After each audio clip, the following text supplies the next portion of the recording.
Committee Room 29, Sound.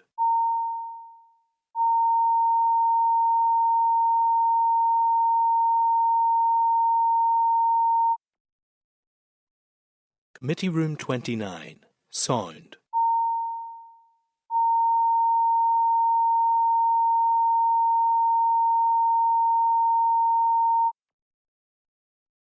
Committee Room 29, Sound.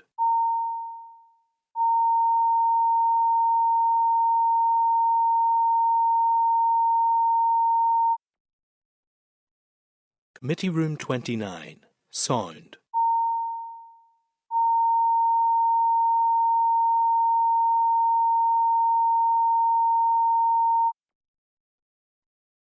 Committee Room 29, Sound.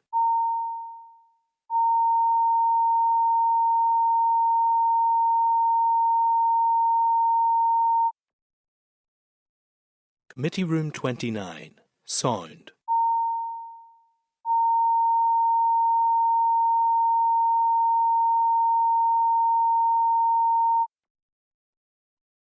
Committee Room 29, Sound.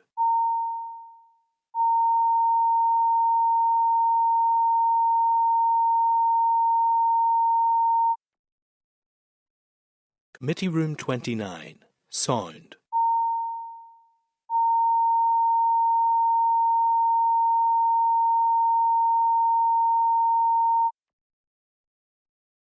Committee Room 29, Sound.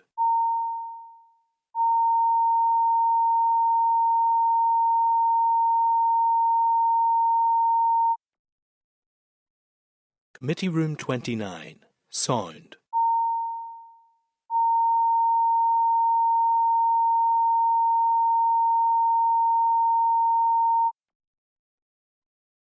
Committee Room 29, Sound.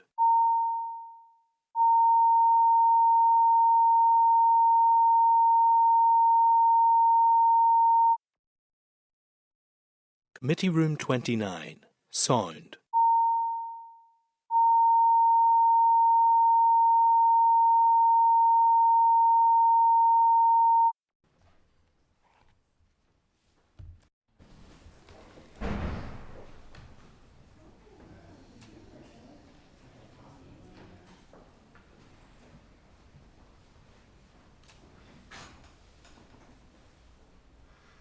Live. Thank you, Clerk. So we're back in a live session there, members, and Kelly asked if there are any further actions that members wish to committee to take in relation to that session. Go ahead, Kelly. Just on the back of what we've heard, could we as a committee write to the Minister for Infrastructure just to ask what contributions that they will be considering making in the next or in the multi-year budget for enabling access to employment for people with disabilities? Yeah, members content with that? Mm-hmm. Yeah. Okay, members, so if that's all, then we'll move on to agenda item 12, which is in relation to Forward Work Programme. Are members content with the Forward Work Programme as drafted there? Yeah. Can I just flag an issue, members, has come kind of over the course of the last day or two that has been raised with me. Now, I had been engaging with the department around some issues with the universal credit, are currently working on the migration from ESA. I have picked up over the last period of time a number of issues around capacity and things like that, and I just think it might be useful to get further information from the department in relation to that, maybe in the first instance in writing as to how that part of the migration is going, and then with a view to seeing if we need to maybe ask them in to clarify some issues. But it seems to have developed as a bit of a theme over the past number of days and weeks, and that, and just to check that. Would members be content that we look at that? Yeah. And we seek the information in the first instance? So written update in the first instance? In the first instance, yeah. Okay. Yeah, Chair, just further to that, certainly I've had some stuff through my own office, in particular regarding the immigration line, and I've been engaging with the department, so there might be some useful stuff that they can convey in regard to that. Yeah. Okay. Members content? Mm-hmm. Yeah. Mm-hmm. Thank you. Otherwise content with the Forward Work Programme as per the memo in the note. Mm-hmm. Agenda item 13 then, members, any other business? Do members have any other business they wish to raise? No? Can I just pivot back maybe to the briefing on the disability and work? Just if we can ask the department for a full overview as to all current support schemes that they've got in place for disabled people and employers, just so that we have a clear understanding of what currently the department. I think I know exactly what it is, but it's always good just to be sure. Yeah, members content? I was just going to say, Andy, can we add into that, because the Department of Health has the regional day opportunities, which is outside of Department for Communities, and Economy's bound to have stuff there as well. So if maybe we can ask those three, because they're asked the executive. They asked across all departments what's available for. Yeah, members content with that. And Claire, are you clear enough on the proposal now? A direct request to the Department for Communities and one to the executive for a cross-departmental report. So community specific plus cross-departmental. Okay. Yeah, that'd be useful. Yeah. Okay, thanks for The that. thing I'm worried about with that is, does Department of Health see the regional day opportunities as employment? You know, how do they what terminology do they use? That's the only thing. But we can ask them and see how far we get. Yeah, let's ask the question. They can respond in whichever. I do see the point. There could be a difference of, and sometimes it may be, and sometimes it may not be. Yeah. That's the other element of that. But valid question, I think. Whether or not day scheme placements are regional day opportunities are considered part of this, because regional day opportunities got preparing somebody for work. Yeah. Okay, members, so moving then to agenda item 14, which is date, time and location of the next meeting. Our next meeting will be at 10 a.m. on Thursday, 2nd of October 2025 in room 29 here. So thank you, members. Wish you all well. Our meeting is now adjourned. For now. Committee Room 29, sound.